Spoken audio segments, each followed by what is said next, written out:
Now, on 105.9 FM and streaming worldwide on the WMAL app, O'Connor and Company. It is 8:06. It's O'Connor and Company. It's our fourth hour here on this Good Friday program, and we appreciate you being along for the ride. It's been, well, once again, a very busy morning here as we venture into the Easter weekend. Joining us in 30 minutes, our friend John Ondrasik, singer-songwriter, Five for Fighting. He's just now re-released a new version of his classic hit, Superman, in support of the Israeli hostages. We'll have a great conversation with John coming up. We've been having a great conversation all morning with Emily Domenech, who's in for Patrice Onwuka today. Emily? Thanks so much for having me. It's always lovely to be here with you, Larry. Thank you. It's always great to have you, too, especially on a holy day like this. Of course. I don't know why especially, but we're both Christians. We're reflecting on the incredible events that occurred 2 millennia ago on this Friday, the crucifixion of Jesus Christ. And our guest is Raymond Arroyo. He is, of course, a best-selling author and the host of the Arroyo Grande podcast, managing editor over at EWTN, and of course you know him from his work at Fox. Hey, Raymond, happy Easter to you. You talk about the intersection of faith and politics and culture in our country, and I think we're going to hit all of them here. Let's start, though, just with the basics on Good Friday for the uninitiated, or people always wonder, why do they call it Good Friday if it was it was a terrible thing, the worst crime of all humanity, the crucifixion of the most innocent, sinless man to walk our planet. But it is actually good for Christians in our own way, isn't it? Yeah, well, my dear friend, Father Richard John Newhouse of happy memory, would often say, he wrote a great book called Death on a Friday Afternoon about this, and would often preach on the last 7 words of Christ. And one of the great lines that I always remember on this day, he would say, don't rush to the resurrection. Stay here. Stay in this day that we know that though it's very, very bad, we call it good. And plunge and spend time in that moment so you understand why it's good. And it really is about appreciating the depth of the sacrifice and the pain and the suffering that Christ went through, perfection God himself went through, for the redemption of man. And it is look, I remember this day always brings so many memories, Larry. I remember standing, and it's a pity that that's the thing you remember. I mean, look, I've been to the Holy Land multiple times, but the thing I always remember this day is being on the set 20 years ago of The Passion of the Christ and watching, my friend Jim Caviezel getting, scourged in that courtyard all day long. The images of that film sort of capture the horror of this day in some ways. Yeah. And it's amazing that it feels like, in my mind, it feels like you're there because it was so well imagined. Oh, it's and so executed. vivid. So vivid. Yeah, it really is, and so it lingers, and it's great to hear that 20 years later they're going to complete the circle and finish the story. So that's pretty cool. Yeah, Larry and I were talking earlier this morning about sort of the growing Gen Z movement back towards religion in a pretty conservative way, particularly among Catholics, seeing these big jumps in, year-over-year increases for new converts. Do you think that kind of reflects a change of the American culture or things, or are we just catching up with ourselves here? Well, Emily, it's not only American culture. We're seeing it in France, in the UK, all reporting, and all across the United States, by the way. And here's the good news, 30 to 70% increase in the number of people who are coming into the church and asking for baptism and are going to be welcomed into the church over the weekend. That's an enormous jump. And, I've called anecdotally bishops and priests I know, and they all tell me the majority of the people coming in are young men. And so there's something happening there. Clearly something is shifting and changing. Young men, I think, are looking for answers. I think they're looking, I'm going to do some of this on Ingram's show tonight.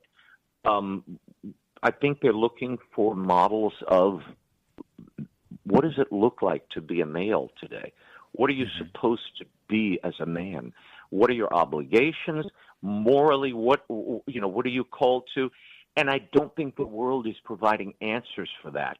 So they've kind of fallen into the arms of the church. And to tell you the truth, the internet film has become a powerful vehicle for that. That's how they sort of discovered the history of the faith, which is what's drawing them initially, it seems. Anyway, they're looking for something that's lasting and eternal beyond the chaos and and frankly, the assault on manhood that they see around them every day.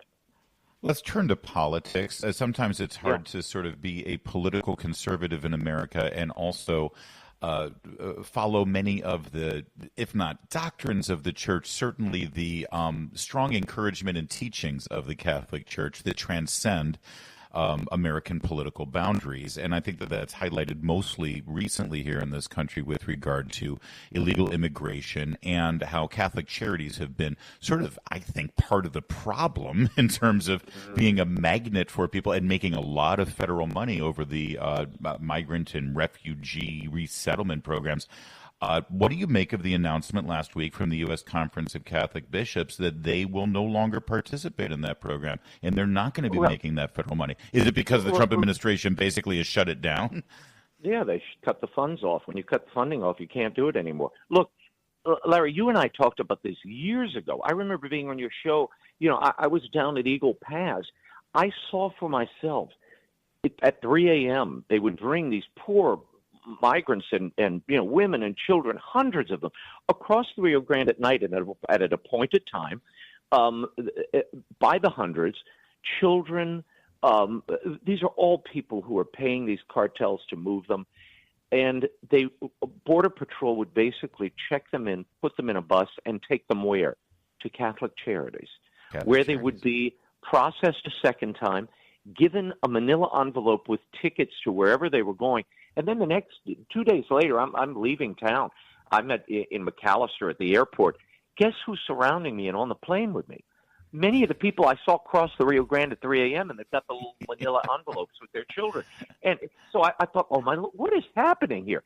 I quickly found out hundreds of millions of dollars in grant money every year given to Catholic charities, Lutheran charities, basically the government washing its hands of, like Pontius Pilate, of bringing these immigrants illegally into the country and resettling them. So now the Trump administration has basically said, whoa, we're not going to do this anymore. We're not giving you money to do this anymore. Well, that's why you saw the caterwauling from everybody, from the Bishops' Conference, from Rome, because we're talking really billions of dollars, because they weren't only giving it to Catholic charities, they were giving it to individual Catholic charities in dioceses all over the United States. So the monies that were being offered here are enormous. So Trump cut the spigot off, and they simply could no longer afford to keep the staff going. So, but what they were doing is basically it's a bad look for Catholic charities. It was a bad look because it actually put people in danger. They claim they were helping people in distress, and I get that. But what you're really doing is facilitating you're really the last hand of the cartel. You're handing them taking them from the Rio Grande and delivering them to the mainland United States, where they were now in slave labor for the cartel in whatever locality they were dropped in. Yep. That is and I horrible. think they were addicted. It's horrible. They were addicted to that money, and they made bad decisions because of the money, which, by the way, is sadly part of the history of our church. We've done some bad things for money in the past. It is an institution run by men, and they're sinful.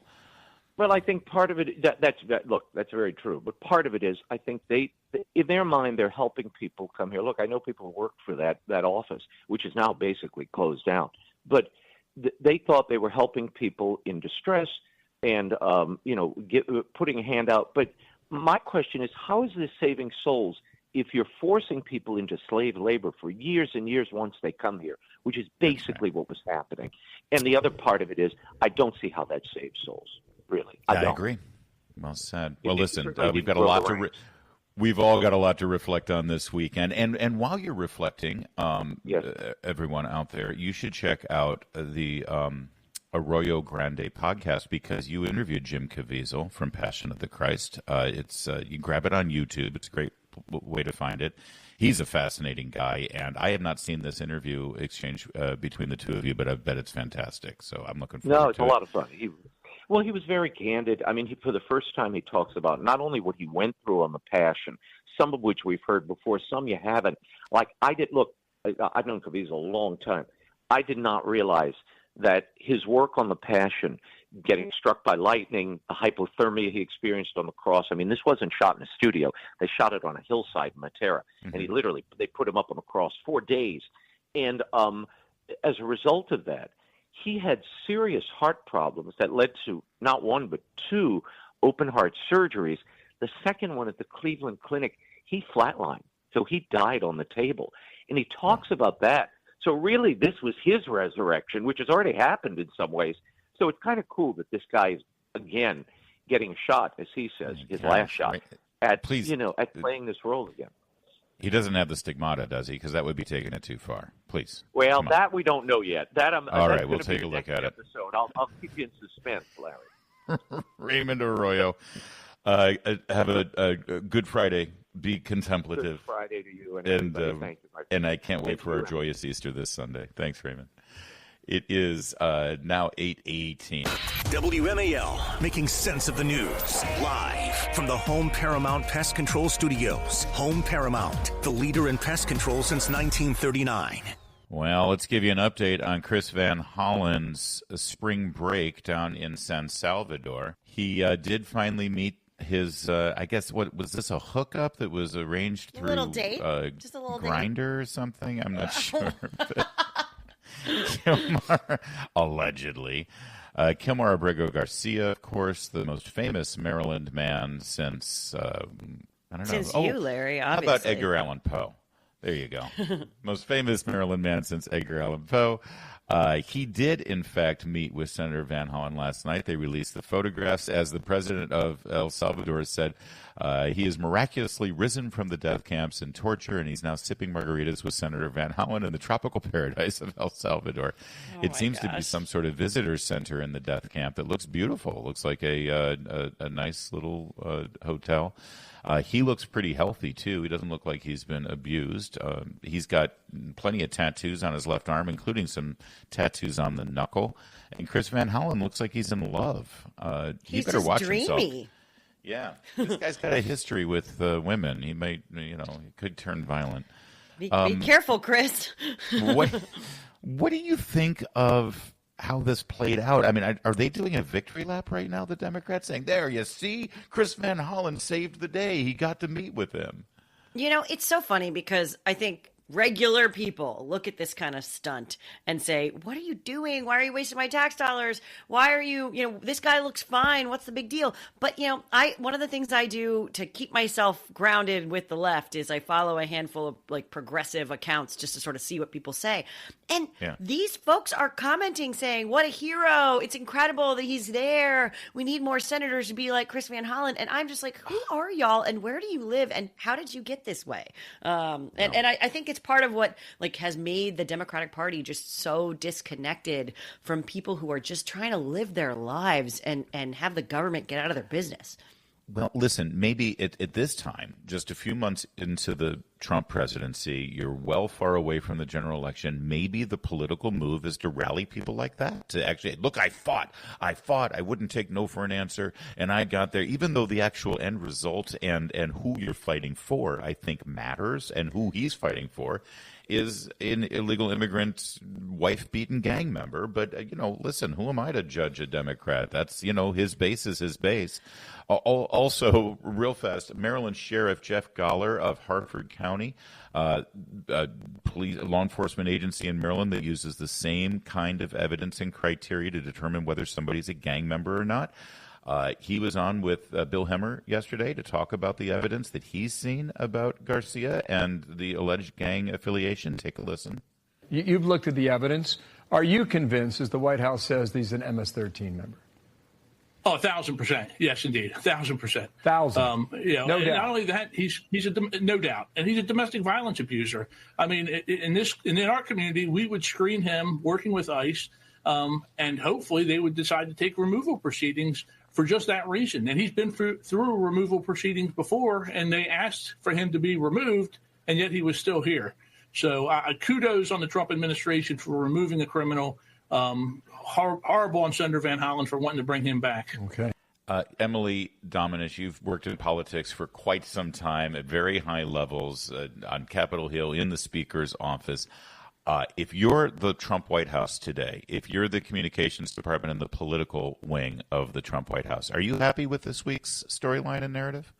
Absolutely, because I look at this as Democrats being forced to pander to the most progressive part of their base to defend an illegal immigrant who absolutely already broke our laws, and to put him up on a pedestal. And we know that, at the end of the day, we look at as we look at the midterm elections, which seem really, really far away from here. This is the kind of stuff that Republicans are going to be able to bring up over and over again. While you were trying to get to work and President Trump was working to lower your gas prices and your grocery prices, your senator from Maryland was busy pandering to an illegal immigrant.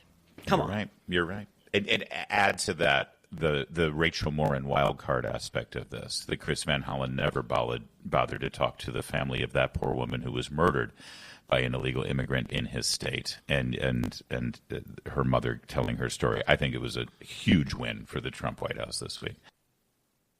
Coming up, singer, songwriter, and humanitarian, friend of the program, John Ondrasik, next. Now on 105.9 FM and streaming worldwide on the WMAL app. O'Connor and Company.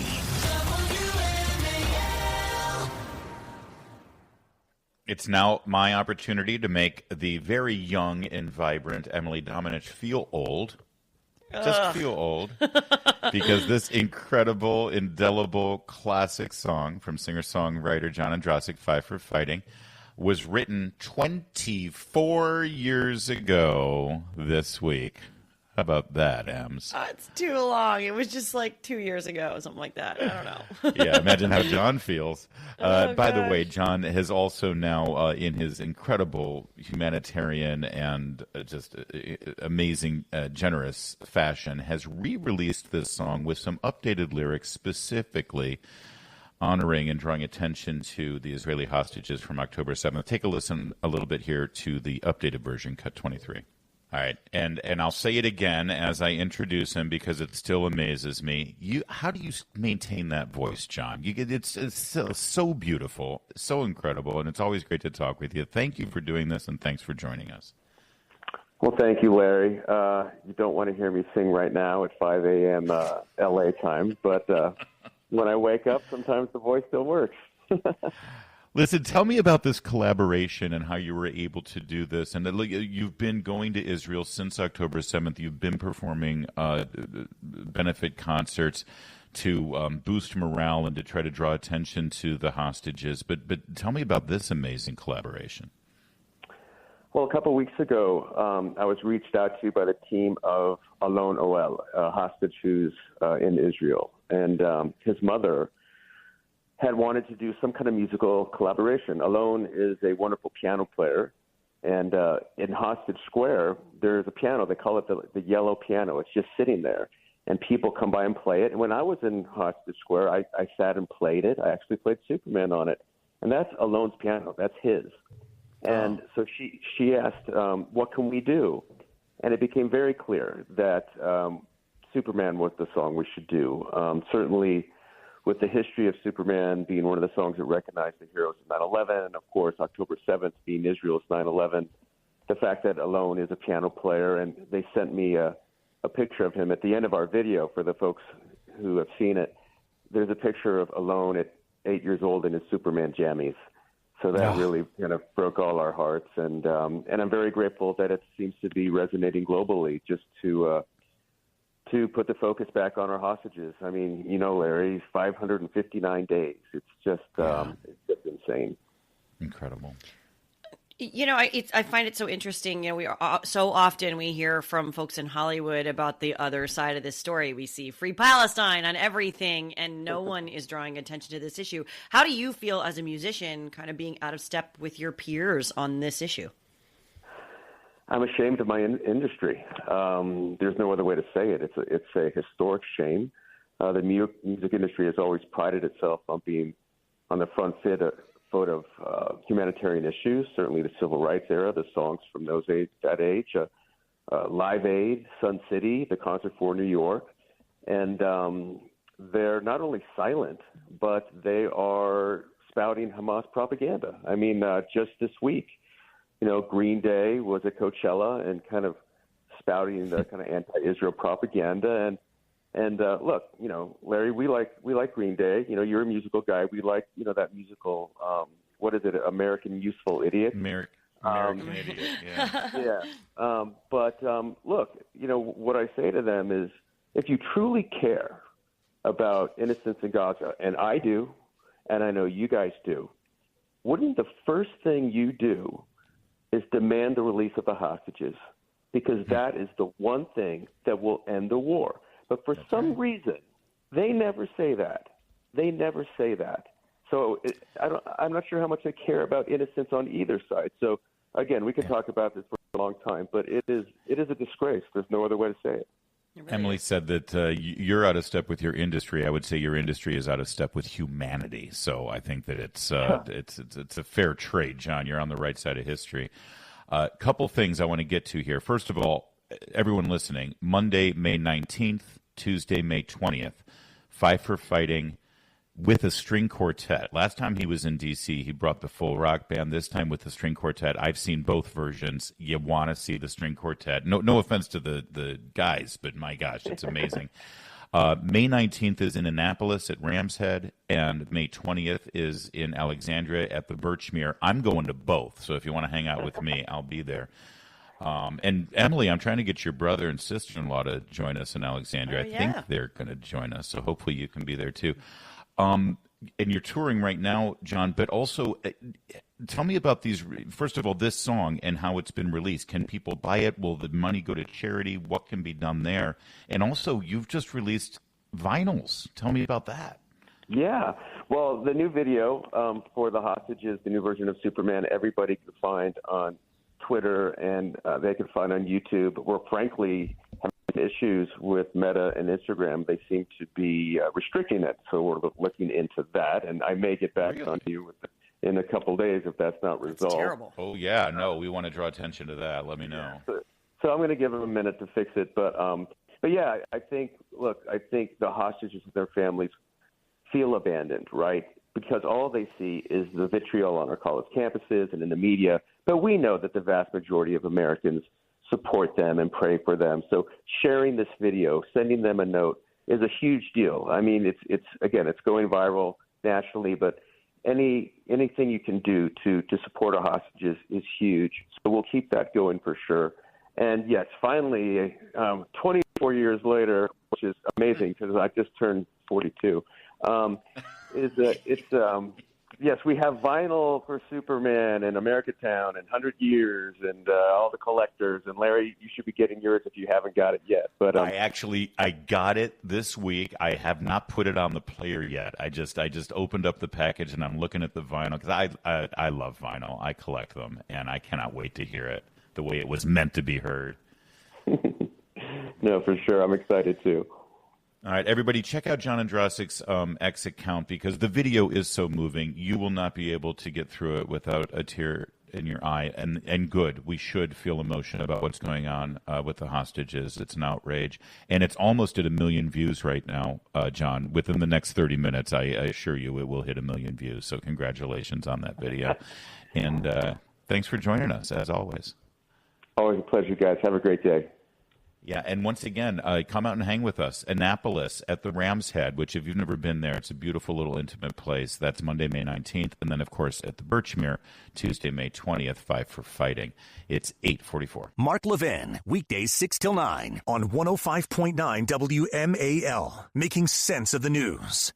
That's right. And Emily, speaking of Mark Levin, the great one, the president announced last night that he will be joining a couple of other notables, including Governor Henry McMaster, to join the Homeland Security Advisory Council. Well, they will report to Kristi Noem, the Secretary of Homeland Security, and offer policies and strategies to help secure the border and deport criminal thugs and stop the flow of fentanyl. And I would think Mark Levin will also be focused on some foreign entities that come here to protest on behalf of Hamas. So congratulations to Mark Levin.